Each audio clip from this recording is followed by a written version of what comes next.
wa bisanadil muttasil ila imamil muallif rahimahullahu ta'ala wa nafa'ana bihi wa bi'ulumihi fid dharaini amin. Muhimmatun, ini sesuatu yang penting, min syarhil minhaji, yang diambil dari syarah minhaj li syaikhina, bagi tuan guru kita, yang dimaksud adalah Syekh Ibnu Hajar Al-Haytami, karena ya gurunya Syekh Zainuddin Al-Malibari, pengarang kitab ini, kitab Fathul Mu'in, yaitu dia punya guru diantaranya adalah Syekh Ibnu Hajar Al-Haytami. Ya, jadi kalau di kitab ini dibilang Syekhuna, nah itu yang dimaksud adalah ya Syekh Imam Ibnu Hajar Al-Haytami. Lawishtara huliyan, kalau ada seorang suami memberikan perhiasan, audi bajan, atau seorang suami memberikan pakaian sutra dibaj, li zaujatihi, ya, buat siapa diberikan tuh suami, baik perhiasan kah atau pakaian sutra kah, ya li zaujatihi, yaitu buat istrinya. Ya ini kalau hulian emas misalnya, ya kalau sutra itu boleh nih, emas dan sutra itu boleh diberikan buat orang perempuan. Jadi pakaian-pakaian yang boleh digunakan buat orang perempuan. Beda kalau orang laki nih Bapak Saudara. Kalau orang laki ya emas itu nggak boleh. Ya, jadi emas diharamkan buat umatku yang laki-laki, kata Nabi Muhammad begitu. Termasuk juga sutra, pakaian sutra, baik harir maupun dibaj, ya itu sama, nggak boleh. Tapi untuk perempuan dibolehkan. Nah sekarang nih seorang suami memberikan pakaian ya atau hiasan untuk istrinya, wazayyanaha. Nah kemudian ya diberikan, diperuntukkan buat dia tuh. Ya jadi hiasan-hiasan ini ya memang diperuntukkan buat istrinya, bihi, dengan suami tadi, la yasiru milkan laha bidzalika, hukumnya itu tidak menjadi milik bagi istrinya, bidzalika, dengan sebab ya suami memberikan hiasan atau pakaian sutra tersebut untuk istrinya, jadi sekedar dipakai doang. Ya, ini zayyanaha, diperuntukkan buat istrinya. Ya, berarti silakan pakai dah. Ya, emas dipakai, pakaian sutra juga silakan dipakai, dimanfaatkan, digunakan. Tapi la yasiru milkan, itu tidak jadi apa? Pemilikan terhadap istrinya dengan sebab ya suami memberikannya. Kecuali nanti kalau ada ya kata-kata hadiah, nih saya hadiahkan buat kamu, nah jadi miliknya. Ya, atau ada istilah serah terima ijab kabul, saya berikan emas ini buat kamu, lalu kata istrinya saya terima, nah ada ijab kabul. Atau ada istilah ya hadiah, ya, atau hibah istilahnya, diberikan hibah atau diberikan hadiah, nih saya hadiahkan buat kamu, itu jadi miliknya. Suami nggak boleh ngambil lagi. Tapi kalau disuruh pakai doang, dibeliin, nih pakai nih kayaknya bagus buat ente, ya pakai setahun, 2 tahun, 3 tahun, ya. Tapi itulah yasiru milkan, itu tidak jadi milik istrinya. Suatu saat kalau suaminya mau minta lagi, nggak apa-apa. Kalau meninggal itu jadi warisan daripada barang almarhum. Begitu. Kemudian ya begitu juga nanti ya kalau suaminya nggak ada, kan kembali ke ahli waris. Nah berarti emas itu menjadi ahli waris. Ya, jadi milik daripada ahli warisnya.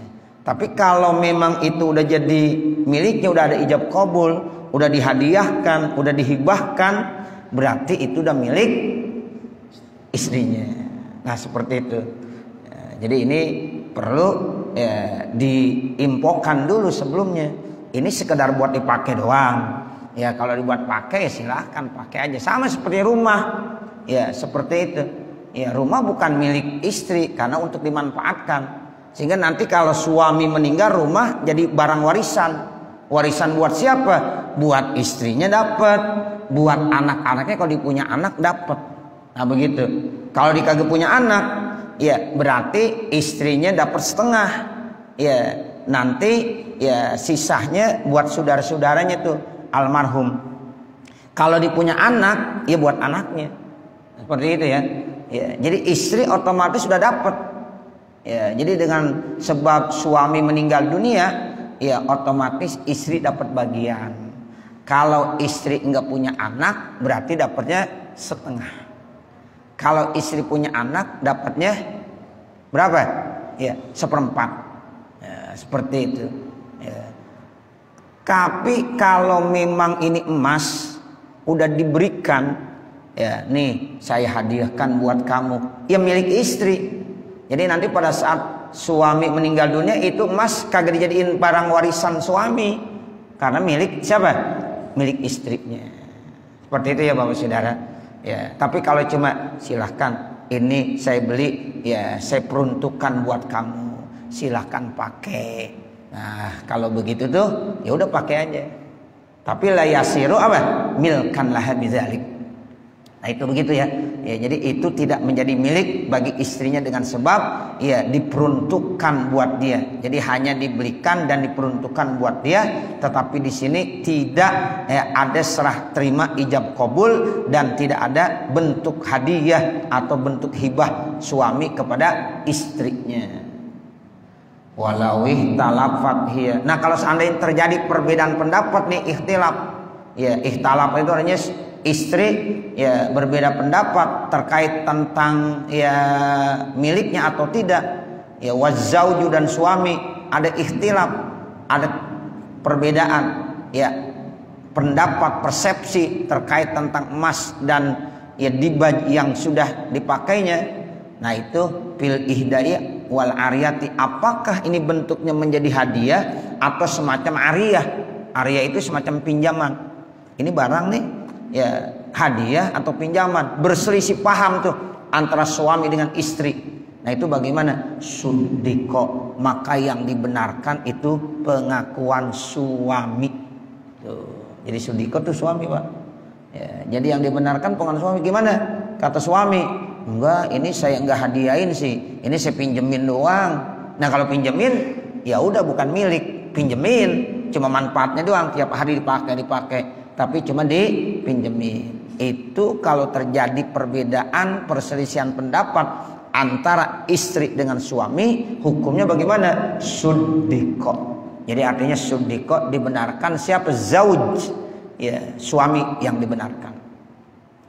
Wa misluhu warisuhu, dan sepertinya zauj, ya itu hu-nya kembali ke zauj tuh ke atas ya. Wa misluhu, dan sepertinya zauj siapa? Warisuhu, ya ahli warisnya. Jadi nanti kalau suami meninggal bagaimana? Ada perbedaan pendapat. Ini emas milik saya kata istrinya. Ya, tapi suaminya kan udah meninggal dunia. Ya, tanya warisannya, ahli warisnya. Kalau seandainya dibilang, "Oh, ini hanya pinjaman saja." Jadi yang dibenarkan ahli warisnya. Karena ahli waris posisi kedudukannya sama dengan zauj tadi, suami tadi. Jadi wa misluhu warisuhu. Walau jahaza bintahu bijahazin, kalau seandainya ada seorang suami berarti ayah dari anaknya. Kalau ada seorang suami ya yang punya istri kemudian dia punya anak berarti ayah.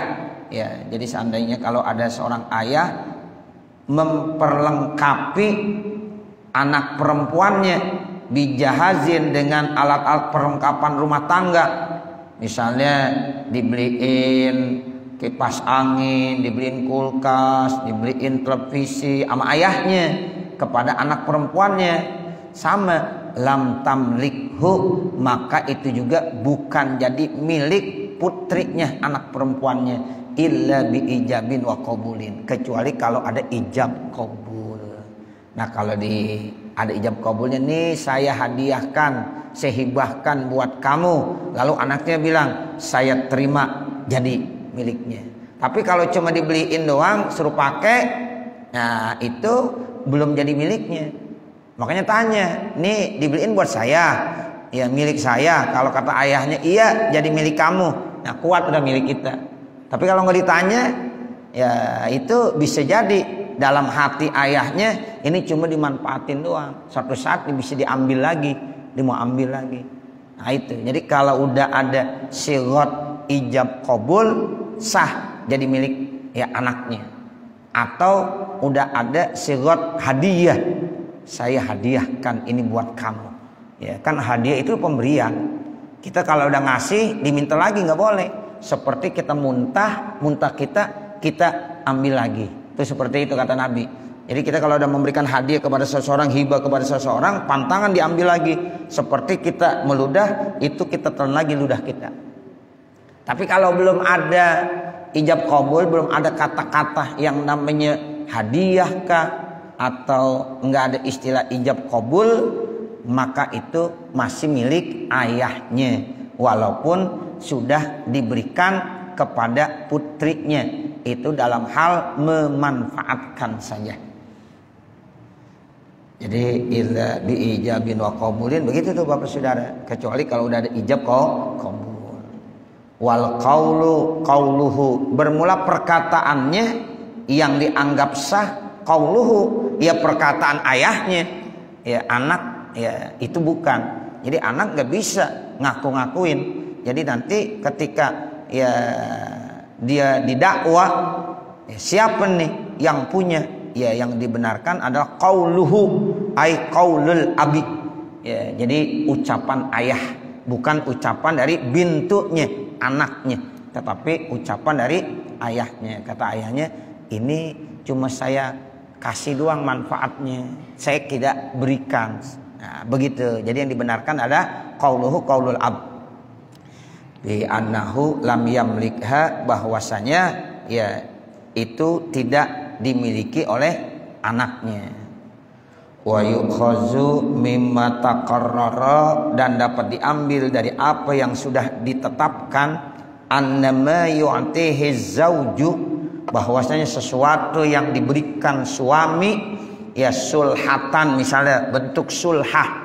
Ada tuh dalam istilah fikih, suami memberikan kepada istrinya dalam rangka ya ada perdamaian. Sulhah itu kan asalnya damai. Suluh itu artinya damai. Ya mungkin terjadi pertengkaran. Ya kemudian karena ada pertengkaran nih, ya suami mau mendamaikan, dikasih hadiah. Nih hadiahnya itu namanya hadiahnya sulhah istilahnya. Ya sebagai tanda perdamaian. Suami sama istri udah kagak ribut lagi dah. Ya udah damai, dikasih sulhah namanya. Au sobahiyatan, atau ada lagi istilahnya sobahiyah, dari kata-kata subuh. Sobahiyah, hadiah yang diberikan oleh suami di pagi hari, malam harinya pernikahannya, pagi-paginya dikasih hadiah pernikahan. Itu hadiah pernikahan di pagi hari yang diberikan seorang suami kepada istrinya, namanya sobahiyah. Ya, ini istilah. Ada istilah-istilah di satu tempat, satu kampung begitu. Ada namanya sulhah, ada namanya sobahiyah. Kama tidak bibadil biladi, sebagaimana ini terjadi di sebagian kampung, tapi enggak semuanya. Di sebagian kampung, di sebagian daerah ada satu adat begitu. Jadi pernikahan ya suami ngasih hadiah. Nah itu kalau ngasih hadiahnya namanya sobahiyah. Kasih hadiahnya apa? Mobil. Nah itu berarti udah milik istrinya. Ya itu nggak bisa ditarik kembali oleh suami. Ya seperti itu. Ya istri lagi ulang tahun, kemudian diberikan hadiah. Ya hadiah ulang tahun buat istri, dibeliin apa tuh? Ya itu jadi milik istrinya, nggak boleh diambil lagi sama suami. Ya, hadiah pernikahan sama. Ya, itu namanya sobahiyah. Kalau sulhah itu bentuk hadiah dalam rangka kedamaian. Ya, mungkin kemarin-kemarin habis ribut bertengkar mulu. Nah, sekarang udah damai dah. Udah damai, kata suami nih, saya kasih hadiah supaya lebih enak, ya, lebih adem, sulhah namanya. Itu juga sama, Pak. Ya, itu sesuatu yang diberikan itu udah milik istrinya dan itu tidak bisa diambil kembali. Tetapi dengan syarat nanti, ya, kama tidak sebagaimana yang terjadi di ba'dil bilad, di sebagian kampung, la tamlikuhu, tidak bisa dimilikinya illa bilafzin, kecuali dengan lafaz. Tadi dilafazkan tuh, ya, saya hadiahkan ini buat kamu sebagai hadiah ulang tahun, sebagai hadiah pernikahan. Nah, itu kan namanya udah dilafazkan. Nah, jadi miliknya itu. Tapi kalau cuma dikasih doang, istri nanya, "Ini apaan?" gitu. Jangan diambil-ambil aja. Ya, lapaskan dulu. Kalau udah dilapaskan kuat milik istrinya. Ini istrinya diem aja lagi. Ini dipakai. Ya, ini apaan sih? Udah pakai aja. Ya, kalau begitu berarti nggak jadi milik gitu, Pak. Ya, ya, dikasih sesuatu. Ya, mobil dikasih. Ya, udah pakai aja. Gitu. Maksudnya apa ini? Ya, dia nggak kasih tahu. Udah pakai aja. Berarti itu cuma, ya, titipan doang, pinjaman, nggak bisa dimiliki. Ya, tapi kalau ini hadiah ulang tahun, nah berarti itu jadi miliknya tuh mobil, jadi milik istrinya. Ya, seperti itu. Jadi illa bilamsin, kecuali harus dilapazkan. Au qasdi ihdain, atau ada maksud memberikan hadiah. Tuh. Jadi lapaz ini perlu. Ya, itu namanya ijab qabul kan. Ijab qabul ini perlu dalam masalah muamalah, ini penting. Ya, apalagi pakai ditulis gitu. Ya, ketika orang memberikan hibah, yang bagus ditulis Bapak Saudara, sehingga nanti gampang. Oh, ini ketahuan nih, emang hibah. Ya, jadi nggak dibuat-buat begitu. Walaupun sebenarnya tanpa ditulis dengan ucapan udah sah. Nah, seperti tapi kalau ditulis kan lebih kuat lagi. Ya, sehingga kalau ada orang nanya-nanya, ini emang hibah. Nah, ini tulisannya. Nah, seperti itu. Jadi udah jadi miliknya dengan sah. Khilafan berbeda 5 marra dengan apa yang telah lalu dijelaskan an fatwal Hanafi, dari fatwanya Imam Al-Hanafi. Wa ibta'u ghairi wahidin bi annahu law a'taha masrufan lil ursi wa daf'an wa sabahiyatan panasazat istaraddal jami'ah ghairu sahihin. Tuh ghairu tuh jadi khobar mubtada. Ya, mubtadanya tuh wa ibta'u. Ya, sangat jauh tuh. Mubtadanya di mana, khobarnya di mana. Itu kalau Fathul Mu'in emang begitu tuh modelnya.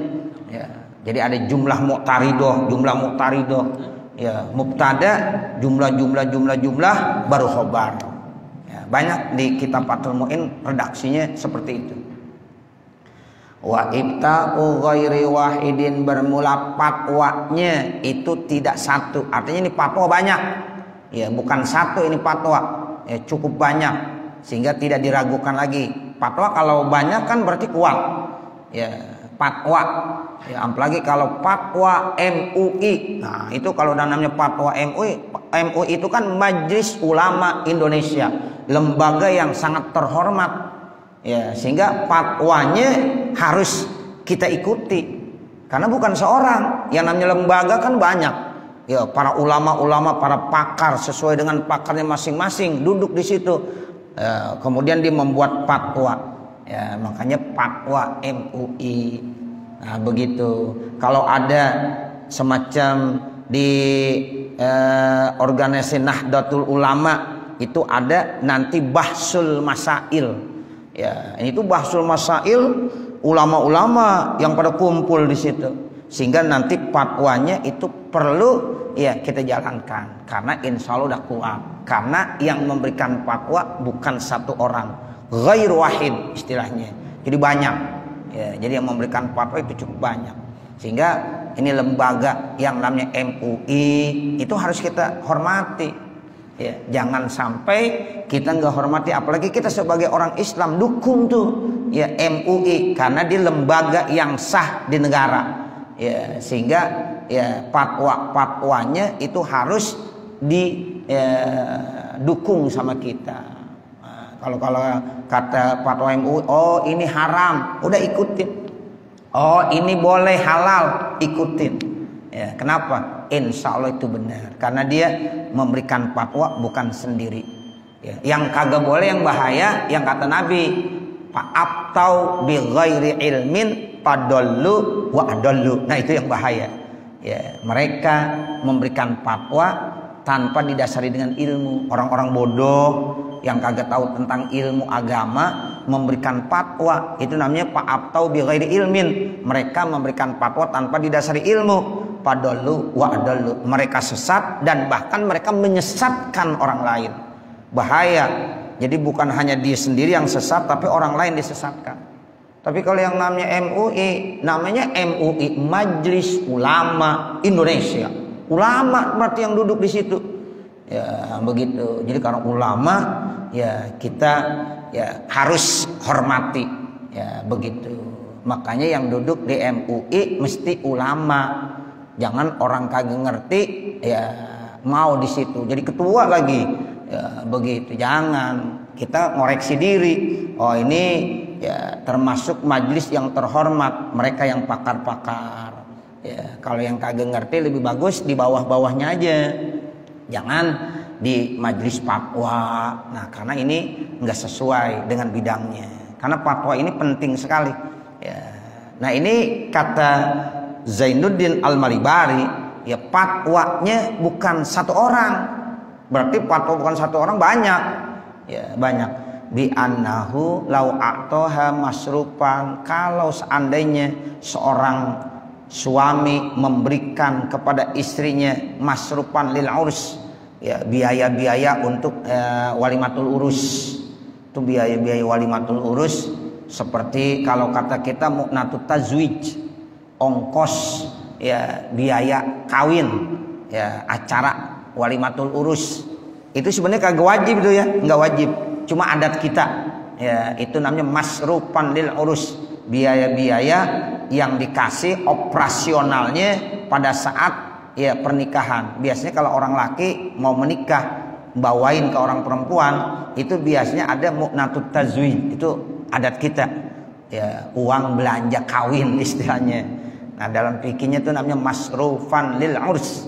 Ya, jadi biaya-biaya operasional untuk biaya ya walimatul urus. Itu kalau diberikan tuh kepada perempuan. Termasuk lagi ya wadib'an, ya mahar yang diberikan suami kepada itu perempuan. Kalau mahar hukumnya wajib. Ya. Kemudian wasobahiyatan, sobahiyah yang tadi hadiah sobahiyah. Ya, kemudian panasazat, ternyata ya perempuan tersebut nusuz. Ya, udah dikasih uang belanja pernikahan ya jutaan itu, kemudian dikasih mahar, ya mahar udah dikasih, hadiah pernikahan juga udah, ya pagi hari dikasih tuh, ya nih hadiah pernikahan buat kamu. Lalu dia nusuz istaroddal jami'ah, maka ada fatwa yang menyatakan istaroddal jami'ah, suami mengambil lagi semuanya. Itu fatwa begitu ghairu sahihin, kagak benar. Ya, jadi itu udah milik istrinya. Jadi ketika seorang suami menikah, kemudian dia udah memberikan mahar, nanti 1 bulan apa 3 bulan apa 1 tahun ini istri nusuz, maka mahar kagak bisa diambil lagi. Tuh. Jadi yang gugur cuma napakoh, gitu ya Bapak Saudara. Jadi kalau istri nusuz itu yang gugur hanya napakoh hariannya. Kalau dia nusuznya hari itu walaupun cuma sebentar, 1 menit kayak 5 menit kayak nusuz, sehari gugur. Begitu. Jadi bukan dimaksud ya nusuznya seharian. Kan suami setiap hari wajib memberikan napakoh tuh. Nah kemudian misalnya pagi-pagi istri udah nusuz walaupun sebentar, itu gugur. Suami tidak wajib memberikan nafkah kepada istrinya. Nah begitu. Terus siangnya gimana makannya? Tanggung sendiri udah istri. Nah padahal siangnya udah baik lagi. Padahal ya siangnya itu ya dia sudah baikan lagi, tapi pagi nusuz, suami gugur, tidak dosa kalau tidak memberikan nafkah kepada istrinya. Atau yang model pemberiannya secara periode yang kayak kemarin, setahun 2 kali beliin pakaian, kan setahun 2 kali ya? Ya, beliin pakaian setahun 2 kali. Itu gara-gara 1 saat, 1 jam nusyuz, itu setengah tahun yang akan datang dia gugur, tidak dibeliin pakaian. Nah, begitu. Walaupun nusyuznya cuma sebentar. Tapi kalau mahar nggak bisa ditarik kembali. Ya, jadi kalau yang punya pendapat suami menarik kembali semuanya, itu salah, ghairu sahih, itu nggak benar. Ya, jadi mahar walaupun istri nusyuz tetap mahar itu milik istri, tidak boleh diambil lagi, ditarik kembali oleh suami. Atau tadi hadiah-hadiah seperti mu'natut tazwij, ongkos belanja kawin 30 juta, 50 juta, ya nggak boleh ditarik lagi. Ya repot. Nah, begitu. Jadi yang udah digunain tuh untuk biaya operasional nikahnya dengan sebab istrinya nusyuz, tidak perlu ditarik kembali. Udah kasih aja. Nah, ama hadiah-hadiah, apakah itu sobahiyah, hadiah dalam rangka pernikahannya, itu tidak bisa diambil kembali. Ya, itu udah milik istrinya. Cuma yang gugur hanya nafkah, baik nafkah hariannya berupa makan, minum, ataukah nafkah yang setahun 2 kali berupa apa? Seperti membelikan pakaian. Seperti itu ya Bapak Saudara. Nah, ini yang dimaksud ghairu wahidin itu ghairu sahihin, begitu. Izid taqidu bin nusyuzi, karena pembatasan nusyuz, taqid bin nusyuz itu artinya ya pembatasan nusyuz, la yata'atta, itu tidak mengenai fisobahiyati, terkait tentang hadiah sobahiyah. Ya, kenapa? Lima qarrartuhu fiha, karena sesuatu yang telah kami tetapkannya di dalamnya. Annaha kasulhati, ya itu sama seperti sulhah. Jadi sulhah dengan sobahiyah itu hukumnya sama, sehingga itu kalau udah dihadiahkan, udah dilapazkan, udah ijab qabul, udah milik istrinya, tidak bisa ditarik kembali dengan sebab istrinya nusyuz. Li'annahu intalapazza, karena bahwasanya jika itu udah dilapazkan oleh suami biihdain, ya seperti dihadiahkan, au qasdin, atau ada maksud tujuan, ya malakathu, maka otomatis istrinya udah memilikinya, min ghairi jihati zaujiyati, tanpa ada arah keistrian lagi. Ya, jadi tidak lagi sebab zaujiyah, walaupun dia nusyuz itu tetap jadi miliknya. Wa illa fahuwa milkuhu. Kalau seandainya tidak ada lapaz pemberian hadiah atau maksud-maksud memberikan kepada istrinya, fahuwa milkuhu, maka itu jadi milik suaminya. Tadi udah jelaskan begitu. Ya, makanya dia harus melapazkan, ada ijab qabul, ada istilahnya pemberian ini hadiah buat kamu. Nah, itu udah milik istrinya. Wa amma masruful ursi, adapun biaya-biaya operasional daripada pernikahan, falaisa biwajibin, maka itu hukumnya tidak wajib. Ya, kan enggak wajib, cuma adat. Makanya ada yang ngasih 50 juta, ada yang ngasih 10 juta, ada yang ngasih 100 juta, ada yang ngasih 1 juta. Nah, itu tergantung kondisinya, kemampuannya, dan di daerahnya masing-masing. Nah, seperti itu. Itu sebenarnya nggak wajib. Masruful urus itu hukumnya tidak wajib. Ya, falaisa biwajibin. Tapi di kita biasanya orang kalau mau acara ngelamar biasa begitu. Ya, sebelum nikah udah diserahin semuanya tuh. Bahkan mahar aja yang mesti nanti pada saat akad nikahnya udah dibawain juga. Ya, sekedar nitip, nih titipan. Ya, ini maharnya 1 kilo, ya misalnya 1 kilo emas. Ya, begitu. Terus ini mu'natut tazwijnya berapa puluh juta. Nah, padahal mahar nanti pada saat akad nikah cuma udah diserahin. Kenapa? Adat. Boleh aja, ya, begitu. Ya, tapi nanti pelaksanaannya tuh pada saat akad nikah yang perlu ya wajib mahar, bukan rukun, bukan. Ya, sebab orang kalau menikah tanpa mahar pun sah, namun nanti maharnya jadi mahar apa? Mahar misil. Nah, seperti itu. Nah, kalau yang namanya masruk ya, ini biaya-biaya operasional ya untuk walimatul urus, falaisa biwajibin. Itu tidak wajib ya. Hukumnya tidak wajib.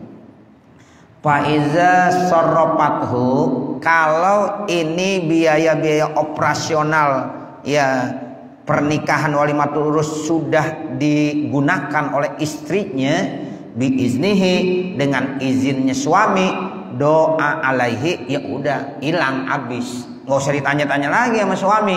Itu kemarin biaya operasional pernikahan emang gimana tuh ya, nggak usah ditanya-tanya lagi, habis udah ya, doa alaihi ya, hilang semuanya, habis sudah. Dan tidak perlu ditanya-tanya lagi. Wa amadab'u, adapun ya difa ail mahar ya, yang dimaksud difa di sini ail mahrub, mahar. Apa itu? Fa in kana qabla dukhuli, kalau memang sebelum diduhul, istaroddahu, boleh suami menarik kembali. Wa illa, kalau udah diduhul maka itu udah milik 100% istrinya gitu. Jadi begini Bapak Saudara, ada seorang suami istri menikah. Ya, menikah kan ada maharnya. Maharnya berapa? 100 gram. Ternyata belum diduhul, dia belum melakukan hubungan badan. Ya, besoknya terjadi penceraian, tolak. Nah, itu bagaimana? Boleh suami menarik kembali maharnya, tapi enggak 100%, 50-50 ya. Jadi 100 gram, 50 buat istrinya, 50 buat suaminya. Tapi kalau udah diduhul, udah hubungan badan ya, walaupun baru sekali hubungan badannya ya, kemudian suatu saat terjadi tolak, perceraian, itu udah milik istrinya 100%. Suami tidak boleh menarik kembali mahar yang sudah diberikan kepada istrinya, walaupun dia baru melakukan hubungan badan 1 kali ya. Itu tetap istilah hukumnya udah diduhul namanya. Nah, kalau udah diduhul nggak boleh diambil lagi ya, itu sudah hak milik 100% buat istrinya. Wa illa, kalau seandainya tidak, pala, artinya kalau